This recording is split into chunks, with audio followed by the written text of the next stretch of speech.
어린아이와 어른들의 차이가 있습니다. 또 도시와 시골의 차이가 있습니다. 또 성도와 세상 사람들의 차이가 있습니다. 여러 가지 차이가 있지만 제가 이렇게 한 세 가지 공통적인 특징은 뭘까 한번 생각해 보면, 어린아이들은 자기만 생각하는 사람입니다. 어른들은 남을 생각할 줄 아는 사람입니다. 믿음이 성숙한 자와 어린아이의 차이인 거죠. 도시와 시골도 저는 그렇게 봅니다. 물론 다 그런 건 아니지만 도시 문화는 개인의 문화입니다. 다른 사람의 어떤 관심을 가지지 않고 자기 자유만을 누리는 이 문화가 도시 문화라고 하면, 시골 문화는 개인보다는 공동체를 중요시하는 그런 문화입니다. 물론 지금 시골도 이제 많이 도시화 되어 가고 있지만 제가 어릴 때 자란 시골의 분위기는 공동체였습니다. 그래서 내보다는 공동체를 더 중요시하게 여기는 그런 문화입니다. 그렇다면 기독교인과 세상 사람들의 차이는 뭘까? 역시 동일합니다. 세상의 문화는 개인적이고 이기적인 문화, 자기의 자유만 추구하는 그런 문화라고 한다면, 기독교의 문화는 공동체를 중요시하는 그런 문화입니다. 우리가 하나님을 믿을 때 그 하나님이 어떤 분인가 알고 믿어야 됩니다. 왜냐하면 하나님을 믿는 그 하나님의 마음이 우리 속에 들어오기 때문에 그런 것이죠. 신앙이라는 것은 속도가 아니고 방향이라는 그런 말씀이 있습니다. 열심도 중요하지만 어느 쪽으로 가느냐가 참 중요하거든요. 우리가 믿는 하나님은 어떤 분일까? 성경에는 삼위일체 되신 하나님이라 그렇게 말씀하고 있습니다. 신학적으로 설명하면 어려운데 간단히 말하면 아버지와 아들과 성령님은 각각 다른 분이다, 다른 인격체다, 그렇게 말씀합니다. 이렇게 셋이 다른데 하나이다 하는 말입니다. 그 말은 모든 면에서 동등하다, 차별하지 않는다, 하나님이란 신성에서 동등하고 지혜와 권능과 영광과 모든 것이 동등하기 때문에 셋인데 하나가 되는 이런 것을 말씀하고 있습니다. 이게 기독교가 믿는 하나님이거든요. 그런데 이 교리가 잘못 전달하다 보니까 한 하나님이 세 가지 모습으로 나타나게 되는 이상한 그런 가르침이 있습니다. 그게 바로 양태론이라는 것입니다. 하나님 한 분이 때로는 성부로, 때로는 성자로, 때로는 성령으로 이렇게 되니까 성경이 말하는 하나님과 정반대의 하나님으로 나타나는 것입니다. 한 사람이 여러 가지 모습을 보인다는 것이 이게 위선적인 거거든요. 겉과 속이 다르고 거짓 선자는 안의 모습과 바깥 모습이 다른 것입니다. 하나님이 이렇게 세 가지 모습으로 바뀌어버리면 이건 하나님의 모습이 아니고 마귀의 모습입니다. 그런데 우리는 하나님을 믿는다고 하면서 변질된 그런 하나님, 그 우상, 그 마귀를 따라갈 때가 많이 있습니다. 이 신학적으로 설명 어렵지만 하나님은 서로 다른 분인데 셋이서 하나가 되는 분입니다. 그래서 요한복음 17장에 보면 예수님이 마지막 중보 기도를 할 때 하나님 아버지, 우리가 하나 된 것 같이 저들도 하나가 되게 하옵소서. 사는 사람들이 하나님의 마음을 가지고 서로를 차별하지 않고 하나가 되면 우리에게는 하나님 나라가 이루어지는 것입니다. 그런데 교회 안에서도 통일한 교회를 다니고 통일한 예수를 믿으면서도 자꾸 사람을 나누고 차별하고 나누게 되면 이건 하나님의 마음이 아니고 마귀의 마음입니다. 인간의 타락은 어디서부터 시작되었냐? 바로 공동체를 생각하지 않고 자기만 하는 것입니다. 그래서 마귀는 남편도 필요 없고 하나님 필요 없고 너만 잘 되면 되지 않느냐? 그래서 선악과를 따먹으라는 것입니다. 그래서 오늘날 이 도시 문화, 이 개인적이고 이기적인 것은 어떻게 보면 마귀가 주는 마음이고 마귀의 종노릇하는 것입니다. 구원이란 뭐겠습니까? 우리의 윗사람, 타락한 인간의 마음에서 건짐받고 하나님의 마음을 가지고 살아가는 것입니다. 하나님은 태초부터 우리로 계신 분입니다. 우리가 사람을 만들 때 우리의 형상대로 우리의 모양대로 사람을 만들어서 세상을 다스리게 하자 했거든요. 그 우리가 바로 아버지와 아들과 성령님이잖아요. 셋인데 셋으로 존재하지 않고 하나로 뜻을 모으는 그런 것입니다. 그래서 교회에서도 교인들이 100명 되어도 하나님의 마음으로 하나 되면 그것에는 하나님의 역사가 일어나는 것입니다. 그런데 둘이 있어도 형제라도 마귀가 그 마음속에 들어가면 서로 원수가 되는 것입니다. 그래서 우리 신앙이라는 것은 다른 어떤 것을 추구하는 것이 아니고 우리 마음에 이 하나님의 마음을 담는 것입니다. 이 마음을 담고 사람들을 차별하지 않고 하나로 보는 것입니다. 저 사람도 역시 나와 같이 소중한 존재이구나, 하나님의 형상대로 지음받은 존재이구나, 이렇게 회복해 나가는 것이 우리의 신앙의 방향이 되어야 될 줄 믿습니다. 그래서 십계명 또 구약에 나오는 모든 율법을 핵심을 말씀하면 두 가지 아닙니까? 하나님을 사랑하고 이웃을 사랑하는 것입니다. 마귀의 핵심은 뭐겠습니까? 자기를 사랑하고 돈을 사랑하는 것입니다. 하나님의 가르침과 마귀의 가르침은 이렇게 극명하게 반대로 나뉘어진다는 것을 말씀하고 있습니다. 왜 이런 서론 말씀을 드리냐면 잠언이 이제 17장까지는 개인의 삶에 대해서 주는 지혜였습니다. 18장부터는 이제 공동체에 대한 삶, 공동체를 위해서 우리가 어떻게 살아갈 것인가, 그런 지혜를 주는 말씀이 18장부터 나오기 때문에 그렇습니다. 자, 1절 말씀, 무리에게서 스스로 갈라지는 자는 자기의 소욕을 따르는 자라 온갖 참 지혜를 배척하느니라. 이 무리에게서 나뉜다는 것은 어떤 공동체에서 왕따를 당해서 스스로 적응하지 못하는 그런 상태를 말하는 게 아니고 그 공동체 생활에서 자기만을 위해서 그 공동체를 이탈하는 그런 것을 말씀하고 있습니다. 자기의 소욕을 따르는 자라. 이 말은 공동체가 있으면 공동체에 룰이 있고 법이 있잖아요. 그런데 그 법을 따르기 싫어하는 것이죠. 자기 마음대로 하고 싶은 것입니다. 이 창세기 38장에 보면 유다가 가출하는 것입니다. 가출해가지고 세상으로 나가는 거죠. 이게 바로 무리에게서 나누는 자입니다. 그 가정에서 어려움이 있다고 해서 나누면 안 되는데 스스로 자기만 살기 위해서 그것을 나가는 것입니다. 또 룻기에 보면은 나오미의 남편이 베들레헴을 떠나가지고 모압 땅으로 가잖아요. 기근이 들었을 때 먹고 살 것이 없어서 가는 게 아닙니다.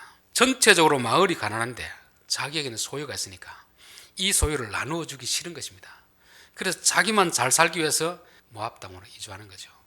그게 바로 이기주의적인 그런 생각이고 그게 바로 하나님의 가르침이 아니라 마귀의 가르침을 따라가는 것입니다. 우리나라에도 뭐 전쟁이 위협이 있으면 부자들은 다 어디로 갑니까? 이 땅은 버려두고 자기만 잘 살기 위해 떠나가는 거잖아요. 그렇죠? 이게 무리에서 나뉘어지는 그런 자입니다. 공동체가 어려울 때 같이 그 어려움을 감당해서 극복하려는 생각이 없이 나만 잘 살면 되겠다, 이런 생각을 가지고 사는 사람은 자기의 소욕, 자기의 어떤 윗사람의 본성, 마귀가 주는 그 본성을 따라 사는 사람이고 또 참 지혜를 배척하느니라. 이 지혜라는 것은 어디서 오겠습니까? 사람이 같이 더불어 살다 보면 진짜 지혜를 배우게 되는 거거든요. 지혜라는 것은 지식은 혼자 공부할 수 있지만 지혜라는 것은 혼자서는 못 배우는 것입니다. 지혜는 같이 살면서 사람과 부대껴 살면서 지혜를 배우는 거잖아요. 여러분, 어머니의 마음, 아버지의 마음, 이것은 사람이 혼자서는 100년을 살아도 못 배웁니다. 결혼을 하고 자식을 낳아 볼 때만이 비로소 아버지의 마음이 무엇인지 어머니의 마음을 배울 수 있는 것입니다. 그래서 결혼을 안 하고 아무리 그 사람이 훌륭하고 돈을 많이 벌어도 결혼 안 하고 자식을 낳아보지 않은 사람은 삶의 지혜를 모릅니다. 아무리 배운 것이 없더라도 결혼을 하고 자식을 낳아 길러본 사람들은 공동체에서 하나님이 주시는 지혜를 배울 수 있게 되는 것입니다. 그래서 공동체에서 나뉘는 사람, 이 사람은 바로 하나님의 마음으로 살아가는 사람이 아니고 자기 위의 사람의 마음, 더 직설적으로 표현하면 마귀의 종으로 살아가는 것입니다. 마귀는 너만 잘 되면 된다, 네가 하고 싶은 대로. 이게 오늘날 청년들이 좋아하는 그런 문화잖아요. 근데 그게 개인적으로부터는 자유를 주니까 좋은 것 같은데, 여러분, 개인의 자유라는 것은 항상 자기 혼자 무인도에 가 살면 몰라도 둘 이상만 살아도 어떻게 됩니까? 내 자유가 타인의 자유를 침범하면 안 되거든요. 둘 이상 살면서도 내 개인의 자유가 공동체의 자유에 방해를 끼치면 내 자유를 제한해야 되는 것입니다. 근데 사람들이 이걸 하기 싫거든요. 내 자유만 중요하고 가정은 소중하게 여기지 않는 이런 문화, 이게 도시 문화이고 이게 타락한 인간의 문화라, 그렇게 성경은 말씀하고 있습니다. 자, 2절도 마찬가지입니다. 미련한 자는 명철을 기뻐하지 아니하고 자기의 의사를 드러내기만 기뻐하느니라. 이 미련한 자는 공동체에 관심이 중요하지 않습니다.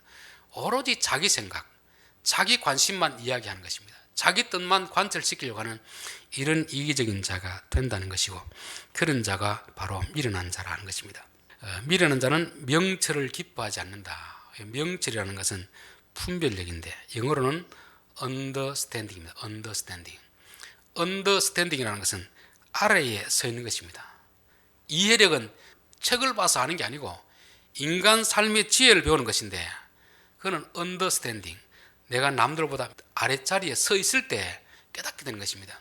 내가 위의 자리에 있으면 이건 못 깨닫는 것입니다. 높은 지위에 있으면 못 깨닫습니다. 이건 사회적 지위를 말하는 게 아니고 내 마음의 자세가 지금 어디에 있느냐, 상대방보다 높은 위치에 있느냐, 그런 말을 안 듣습니다.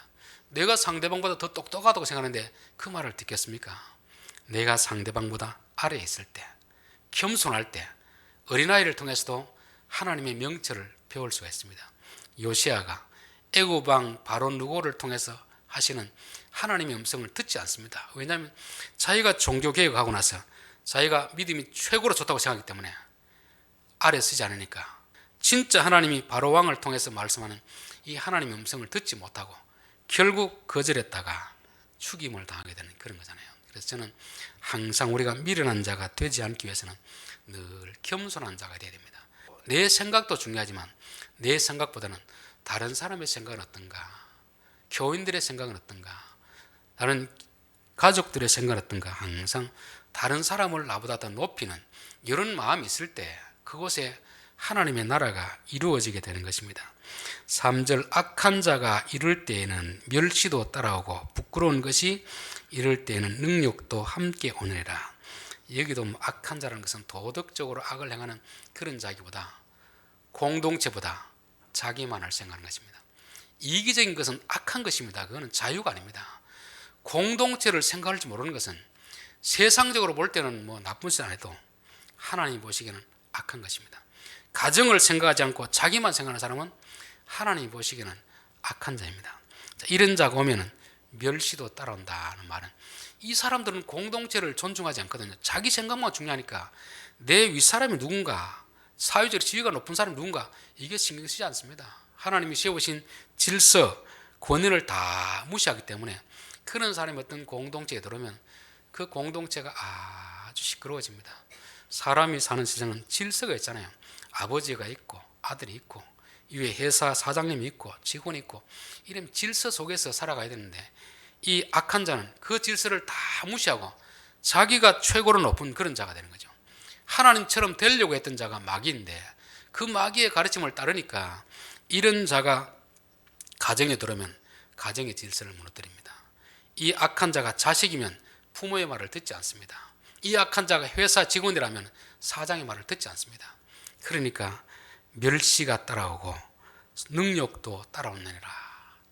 법을 존중하지 않고 자기만이 최고라는 사람이 있으니까 그 공동체는 거의 지옥과 같은 그런 세상이 되는 것입니다. 자, 그렇기 때문에 우리는 악한 자가 되어서도 안 되고 악한 자를 용납해서도 안 됩니다. 예전에는 이 가정에서는 공동체 훈련이 되었습니다. 왜냐하면 자식들이 많다 보니까 부모가 교육을 안 시켜도 형제끼리 자동적으로 이렇게 공동체 생활을 하게 되잖아요. 자기 혼자만 아는 이런 문화는 없었습니다. 근데 요즘은 이제 잘 살게 되면서부터 아이를 안 낳다 보니까 집에 하나 둘 되다 보니까 공동체 생활이 안 됩니다. 자식들이 다 자기가 최고라고 생각하거든요. 가정을 생각할지 모르거든요. 형제를 생각할지 모르거든요. 그러니까 그런 자식들이 세상에 나오니까 어떻게 되겠습니까? 공부는 잘하는데 남에 대한 배려심이 없습니다. 실력은 있어 높은 자리에 앉는데 약한 사람들의 억울함을 알지 못합니다. 항상 자기 위주로 그렇게 생각하는 거죠. 그러다 보니까 이 공동체가 참 불행하게 된 것입니다. 우리나라보다는 중국이 지금 더 그렇다고 합니다. 중국 지금은 이제 자녀를 둘 이상 낳도록 이렇게 허용했는데 그 전까지만 해도 자녀는 한 사람밖에 못 낳겠습니다. 그러니까 그 집안의 한 자녀는 그 집안에서 왕자고 공주입니다. 공주. 그러니까 한 가정에 부모 또 외갓집 할아버지 할머니 그 많은 사람들에게 쌓여가지고 오로지 왕자 취급만 받다 보니까 자기만 죄일인 줄 알고 다른 사람을 배려할 줄 모르는 사람입니다. 그렇게 자란 사람들이 지금 중국 사회의 지도부층에 있다는 것입니다. 그런 사람이 나라를 다스리는데 어떻게 나라가 제대로 되겠습니까? 저는 우리나라에도 지금도 그런 현실이 오고 있다 그렇게 믿습니다. 가정에서 귀하게 자라가지고 공동체를 모르는 그런 사람들이 사회 지도층이 될 때, 그런 사람이 권력을 가지게 될 때 이 나라가 어떻게 될 것인가 참 안 봐도 걱정이 되는 그런 상황입니다.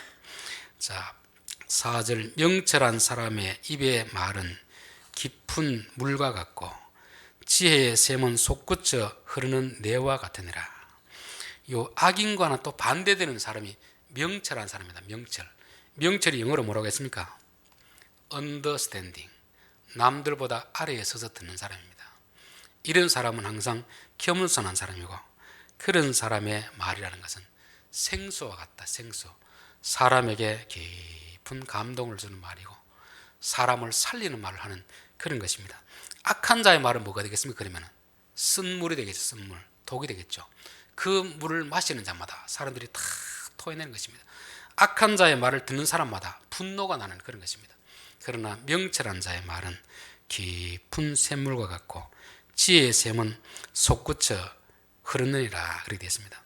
창세기 2장에 보면 에덴 동산에 두 그루의 나무가 있습니다. 한 그루는 선악을 알게 하는 나무였습니다. 그리고 또 한 그루는 생명나무였습니다. 하나님은 선악을 알게 하는 나무는 먹지 말라고 했습니다. 생명나무는 먹으라고 했습니다. 생명나무, 선악과 나무, 이게 다 말이잖아요. 말, 그렇죠. 선악과는 선과 악을 분별하는, 판단하는 그런 말입니다. 이건 옳고 이건 잘못됐다, 그런 지식입니다. 지식. 생명나무는 똑같은 말인데 사람을 살리는 말입니다. 우리가 이제 잠언을 보면서 지혜와 지식을 이렇게 나눌 때 지혜는 무엇이고 지식은 무엇일까 한번 좀 생각해 보면, 오늘 선악과와 생명나무를 비유를 했을 때 지식은 정보를 받아들이는 것입니다. 정보. 이것은 옳은 것이구나, 이거는 잘못된 것이구나, 정보를 받아들이는 것입니다. 근데 지식만 가지면 어떻게 되겠습니까? 지식만 가지면 사람을 자꾸 판단하게 되겠습니다. 죽이게 되겠습니다. 저 사람이 하는 행동이, 법을 모를 때는 몰랐는데 가만히 법을 배우고 오니까 아이고 저 사람이 잘못된 일을 하는구나, 가서 그렇게 하면 벌금이 얼마입니다, 징역이 얼마입니다. 자꾸 정죄하게 되는, 정죄. 그렇죠. 그래서 지식은 사람을 교만하게 만든다고 했습니다. 정보는 중요하지만 정보에는 반드시 뭐가 있으냐면 사랑이 겸해야 돼. 사랑. 지식에 사랑을 겸하면 그때부터 그 지식은 지혜로 바뀌는 것입니다. 사람을 살리는 쪽으로 말하는 거죠. 그래서 똑똑한 것도 중요하지만 더 중요한 것은 그 똑똑한 지식에다가 지혜를 겸하게 됩니다. 지혜가 되기 위해서는 사람을 사랑하는 그런 마음이 있어야 됩니다. 고린도전서 8장 1절에 보면 우상의 제물에 대하여는 우리가 다 지식이 있는 줄 아나 지식은 교만하게 하며 사랑은 덕을 세우나니. 사랑은 뭐겠습니까? 덕을 세우는 것이 사랑입니다. 다른 사람을 생각하는 거죠. 지식은 자기만 생각하는 거죠. 자기의 기준을 가지고 이 사람은 잘했다, 잘못했다, 그렇게 하니까 똑똑할수록 그 사람 때문에 가정이 힘들어지고 교회가 힘들어지고 공동체가 힘들어지는 것입니다. 내가 똑똑할수록 항상 내게 사랑이 있는가, 공동체를 생각하는 이 마음이 있는가, 그렇게 될 때 지식은 교만이 되지 않고 지혜가 되어서 사랑을 베풀게 되는 것입니다. 자, 5절 악인을 두둔하는 것과 재판할 때 의인을 억울하게 하는 것이 선하지 아니하니라. 이 악인이 재판관이 되었을 때 어떻게 재판하는가를 말씀하고 있습니다. 적어도 남들 위에 있으면 공동체를 먼저 생각하고 다른 사람을 먼저 생각해야 되는데 자기를 생각하고 자기와 가까운 사람을 생각하면서 이 공정하지 못한 재판하는 것입니다. 자기와 친하고 자기에게 뇌물을 주는 자는 악한 자라도 괜찮다 두둔하는 것입니다. 그런데 자기에게 뇌물을 주지 않고 자기 반대편의 사람은 의인이라도 벌을 가하는 이런 시대, 이게 바로 잘못된 지도자가 세워졌을 때 나타나는 그런 현상입니다. 자, 6절 미련한 자의 입술은 다툼을 일으키고 그의 입은 매를 자청하느니라. 이 미련한 자는 결국 자기밖에 모르는 자이거든요. 자기는 미련한 줄 모릅니다. 근데 우리가 아무리 똑똑하더라도 나만 생각하면 우리는 미련한 자가 되는 것입니다. 지혜로운 자는 말을 할 때 항상 생각하고 말합니다. 이 말을 했을 때 다른 사람에게 어떻게 될까를 생각하고 말하는 것입니다. 말을 어떻게 하느냐 보면 이 사람이 정말 변화를 받은 사람인가 받지 못한 사람인가 분별할 수가 있습니다. 변화를 받지 못한 사람은 늘 자기 입장에서 말합니다. 내가 이 말을 했을 때 공동체에 어떤 영향을 끼칠지, 다른 사람이 어떻게 생각할지 생각하지 않고 말을 합니다. 그러나 변화를 받은 사람은 말을 좀 아낍니다. 하고 싶은 말이 있더라도 내가 이 말을 했을 때 상대방이 어떤 생각을 할까? 내가 이 말을 했을 때 공동체가 어떻게 될까? 공동체에 유익이 될까? 손해가 될까? 사실인지 가짜인지 이건 둘째 문제이고, 사실이라 할지라도 이 말을 해서 타인에게 덕이 될까? 가정에 유익이 될까를 생각하고 말하는 사람, 이런 사람이 바로 지혜로운 사람이고, 이런 생각을 하지 않고 내 감정대로 그냥 사실이라고 말을 다 뱉어내버린 사람은, 이 사람은 미련한 사람이고 악한 사람이라 말씀하는 것입니다. 이사야 6장 5절에 보면 그때 내가 말하되 화로다 나여 망하게 되었도다. 나의 입술이 부정한 사람이요 나는 입술이 부정한 백성 중에 거주하면서 만군의 여호와이신 왕을 배웠음이로다 하되이다. 때에 그 스랍 중에 하나가 부젓가락으로 제단에서 잡은 바 핀 숯을 가지고 내게로 날아왔어. 그것을 내 입술에 대며 이르되 보라 이것이 내 입에 닿았으니 내 악이 제하여졌고 내 죄가 사하여졌느니라. 저는 이것을 구약의 오순절 사건이라 그렇게 보고 있습니다. 이사야 선지자인데 하나님 앞에서 보니까 자기 입술이 부정한 것입니다. 그 말은 무슨 뜻이겠습니까? 자기만 생각하고 살았다는 거죠. 그 똑똑한 지식을 가지고 공동체 이익을 생각하지 못했다는 것입니다. 그러니까 숯불을 가지고 그 입술을 찢어버렸습니다. 자, 사도행전 2장 1절에 보면 오순절 날이 이미 이르매 그들이 다 같이 한 곳에 모였더니 홀련히 하늘로부터 급하고 강한 바람 같은 소리가 있어 그들이 앉은 온 집에 가득하여 마치 불의 혀처럼 갈라지는 것들이 그들에게 보여 각 사람 위에 하나씩 임하여 있더니, 이사야 시대에 임했던 그 숯불이 사도행전에서는 성령의 능력이 불길처럼 각 사람의 혀에 임해서 그 혀를 다 태워버린 것입니다. 그러고 나니까 어떤 일이 벌어졌습니까? 각 사람이 성령이 말하게 하심을 따라 말하더니, 이게 오순절의 방언입니다. 방언. 저는 오늘날도 우리 성도들에게 개인적으로 이 역사가 반드시 있어야 되고 봅니다.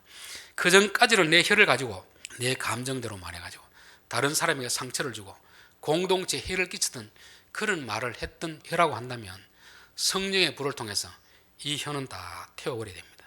그리고 나서는 이제 성령이 말하게 하심을 따라하는 이 진정한 방언이 교회 안에서 나타나야 됩니다. 교회 안에서 문제는 대부분 말로 일어나는 거죠. 말, 그렇죠. 없는 말을 지어내고 안 해도 될 말을 하다 보니까 가정에서도 문제가 일어나고 교회에서도 문제가 일어나는 것입니다. 이런 우리들에게 성령, 오순절 성령의 이 역사가 일어나야 됩니다. 우리의 혀를 다 태우고 더 이상 내 감정대로 말하는 것이 아니고 다툼을 일으키는 이런 말을 하는 것이 아니고 덕을 세우는 말, 성령이 말하게 하신 따라하는 그런 말을 해야 될 줄 믿습니다. 자, 6절 남의 말하기를 좋아하는 자의 이 말은 별식과 같아서 뱃속 깊은 데로 내려가느니라. 이게 타락한 인간의 마음이잖아요. 타락한 사람들은 내 일보다는 남의 일에 관심이 있습니다. 특별히 남이 잘 되면 자꾸 시기하고 험담하려는 그런 말이 있습니다. 사촌이 땅을 사면 야, 참 열심히 해서 땅을 샀구나 칭찬해 주면 될 텐데 남의 말이라도 좋은 말을 하지 않습니다. 정상적으로 안 하고 뭔가 다른 방법을 통해서 한 것이 아닌가 자꾸 끄집어 내리려고 하고 험담하려고 하는 것이 이게 인간의 타락한 본성이고 또 그것을 별식처럼 즐긴다는 것입니다. 여러분 마을에서 사람들이 모이면 남 칭찬하는 말을 많이 합니까? 험담하는 말을 많이 합니까? 험담하는 말을 많이 하죠. 그게 왜냐하면 인간의 타락한 본성이 그렇다는 것입니다. 내 일에 신경 안 쓰고 남의 말, 특별히 남 잘된 사람들을 자꾸 험담해서 끄집어내려는 이런 말은 꼭 음식으로 말하면 특별 요리입니다. 특별 요리, 별식 같은 것이죠. 그러다 보니까 자꾸 그 말을 하잖아요. 뉴스에도 좋은 뉴스가 많이 나오겠습니까? 남을 험담하고 끄집어내는 그런 뉴스가 많이 나오겠습니까? 당연히 남을 험담하는 말이 나오겠죠. 왜 타락한 사람들이 그걸 좋아하니까. 신문은 사람들이 많이 봐야 되거든요. 좋은 이야기 하면 별로 관심이 없습니다. 사람들의 잘못된 이야기, 남의 험담하는 이야기, 이런 이야기를 좋아하니까 그런 기사들이 많이 나타나게 되는 것입니다. 9절 자기의 일을 게을리하는 자는 패가하는 자의 형제니라. 우리는 남의 일에 너무 관심을 가질 필요가 없습니다. 어떤 일이라면 내 자신을 돌아봐야 되거든요. 서울 어느 교회 그 표가 뭐 지금은 바뀌었지만 예전에 그 목사님 설교를 들어보니까 너나 잘해. 표가 너나 잘입니다. 너나 잘해. 보통 내 일은 잘 안 하고 남의 일에 자꾸 밤나라 대추나라 간섭하잖아요. 남의 일 좀 신경 쓰지 말고 자기 일, 자기. 남의 말을 많이 하는 사람은 알고 보면 자기 일에 거는 사람이에요. 자기 일에. 자기 일에 게으른 사람은 뭐라고 했습니까? 폐가하는 자의 형제느라 멸망하는 자다. 그래서 우리 성도들은 남의 이야기를 가급적이면 안 해야 되고 하려고 하면 좋은 이야기를 하는 건 괜찮습니다. 남의 험담은 하지도 말고 듣지도 말고 우리는 좋은 이야기, 남의 험담이 들릴 때 그게 거울이 돼가지고 혹시 내게도 저런 게 있는 게 아닌가, 우리 자녀에게도 저런 모습이 있는 게 아닌가, 우리 가정에도 저런 모습이 있는 게 아닌가, 우리 자신을 살피고 우리에게서 부지런한 사람이 복을 받는 사람입니다. 우리의 일에는 게으르고 남의 일에 관심을 가지는 그런 사람들은 멸망하는 자의 형제라, 그렇게 말씀하고 있습니다. 오늘 18장 공동체 생활에 대한 지혜를 말씀드렸습니다. 하나님이 공동체로 존재하시는 분입니다. 삼위로 존재하시는 분입니다. 그런데 삼위이지만 하나가 되신 분이에요. 그러면서 요한복음 17장에 예수님이 우리가 하나 된 것처럼 저들도 하나가 되게 하옵소서. 교회는 숫자가 10명이든 100명이든 1000명이든지 하나가 될 수가 있습니다. 그런데 마귀의 생각을 따라가면 형제라도 원수가 됩니다. 그런데 성령이 역사하면 1000명이 모여도 10,000명 모여도 하나님의 마음을 따라가면 하나가 되는 역사가 나타나는 것입니다. 이게 하나님이 존재하시는 방식이고 그 마음이 우리에게 들어오면 더 이상 우리는 개인적으로 그런 이기적인 삶을 살아갈 수가 없습니다. 교회를 다니는데 이기적이다, 그것은 하나님을 잘못 믿고 있는 것입니다. 교회를 다니면 이타적일 수밖에 없습니다. 자기를 부인하고 자기 십자가를 지고 따라오라고 하니까 내 생각을 주장하고서 어떻게 예수님 따라가겠습니까? 악한 자는 자기의 생각만 말하지만 의로운 자, 지혜로운 자는 내 생각보다 하나님의 생각을 따라가고 내 생각보다 타인의 의견을 존중하고 공동체의 덕을 세우기 위해서 살아가는 그런 자인 것입니다. 악한 자가 이르면 멸시와 능력이 따라온다. 그래서 우리 공동체 안에서 악한 자가 들어오지 못하도록 우리가 잘 막아내야 되고, 또 가정에서도 자녀들이 악한 자가 되지 않도록 그렇게 가르쳐야 됩니다. 공동체 생활을 배우지 못하면 사회나가 사회생활을 못하잖아요. 항상 나도 소중하지만 내가 있는 공동체가 소중하다는 것을 가르칠 때 그들이 밖에 나가서도 생활을 바로 하게 될 줄 믿습니다. 공동체에 꼭 필요한 지혜로운 사람은 그 입술이 명철한 자로서 깊은 물에서 우러내는 생수와 같은 것입니다. 어떤 사람의 말을 들어보면 참 마음에 감동이 되는 사람이 있습니다. 위로가 되는 사람이 있습니다. 어떤 말을 들으면 마음에 분노가 일어나는 사람이 있습니다. 그래서 저분의 말에서는 쓴물이 나오는구나, 저분의 말에서는 생수가 나오는구나. 우리가 좋은 말을 하면 우리 안에서 생명수가 나오는 것이고, 입에 독이 든 말, 남을 해치는 말, 무시하는 말은 이게 사단에게서 나오는 그런 말임을 우리가 알아야 되는 것입니다. 기도하겠습니다.